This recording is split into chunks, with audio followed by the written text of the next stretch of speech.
Hello, good afternoon. Hello, Miss Luz Natalie.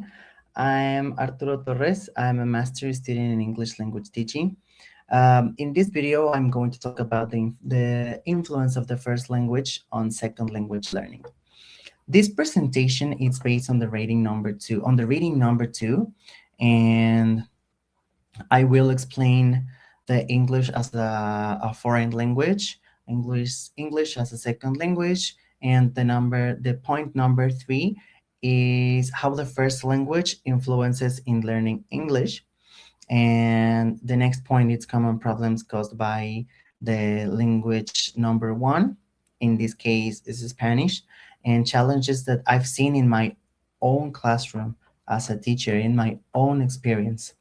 Um, the point number one is English as a foreign language. That means that English is not used in a daily life. I think that the students not use the English in the daily life. The students usually learn English only in the classroom. The students um, try to use English only in the classroom instead of use English in at home or something like that. Have a limited English vocabulary and not use English outside the school. I think the student depend a lot on their first language to understand English. Um,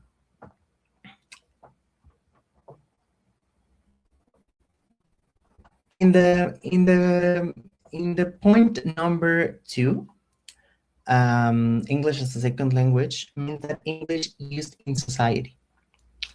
I've seen that the students use English in the in a different moments. For example, the students hear English outside the classroom, and for example, in video games, when I'm an English teacher in the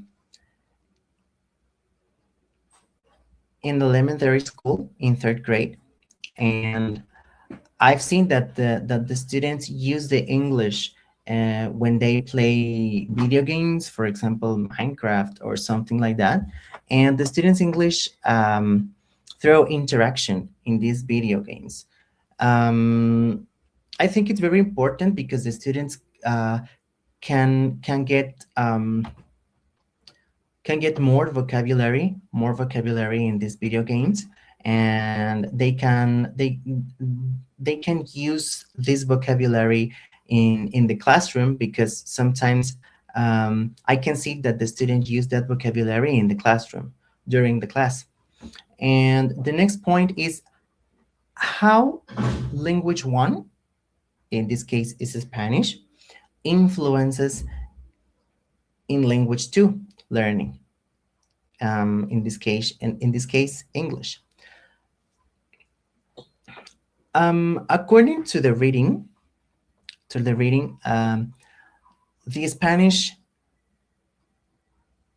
influences in pronunciation. The students pronounce the English sounds using sounds from the language one, from the Spanish. And for example, if the student wants to say carro in English, they use the word carro for remember the pronunciation carro. I think it's a good example. It's a good example because it's a similar word, and the student yes, the students use that word. And in grammar, the students use sentence structure from their first language. Vocabulary, the students translate directly from the Spanish to English. For example, Spanish speakers learning English may have pronunciation problems, use Spanish word order in English sentences. I think that language number one, I think the Spanish, it's a tool. It's supposed that that in the school that I work, it's supposed that that the students, that you can use the Spanish during the class.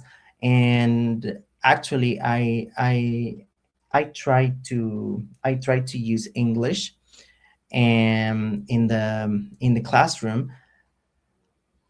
But in my experience with third grade students, it's a little difficult because the students always use Spanish as a tool to understand a new language, in this case, English. The second point is um, contrastive analysis and error analysis. Mm, the reading talks about the contrastive analysis and error analysis. And contrastive analysis says that errors happens because Spanish and English are different, but not all errors come from the first language. Errors analysis explains that the errors are normal. If you don't have errors or if you don't have mistakes, you can't learn something new. Errors show learning process. For example, for me as a teacher, it's the errors helps me to understand the level, the the English level, or how students are learning. And in the interlanguage, in the next point, interlanguage, the concept interlanguage, it's not the first language, it's not the target language, it's something in between, it's something in the middle. For example, if the student wants to say tengo hambre in Spanish, in English is I am hungry.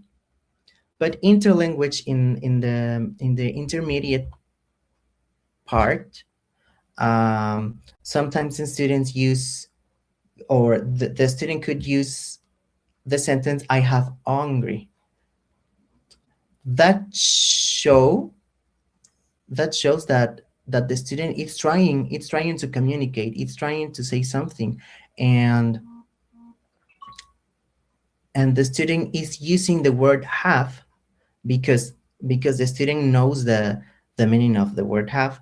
and and the student is using the word have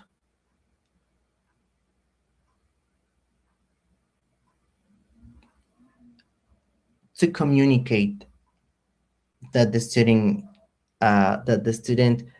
is hungry, no? And the student used the Spanish structure instead of the English structure. And in the next point, common language one barriers in Spanish barriers in the English teaching. Some common problems caused by the first language are the pronunciation problems, grammar transfer, literal translation, fear of making mistakes. And in class, it's very common. It's very common, the pronunciation problems and the fear of making mistakes. An example about this, it's for example, talking about the pronunciation problems. If the student wants to say escuela, sometimes the student says school instead of school, or Spanish instead of Spanish.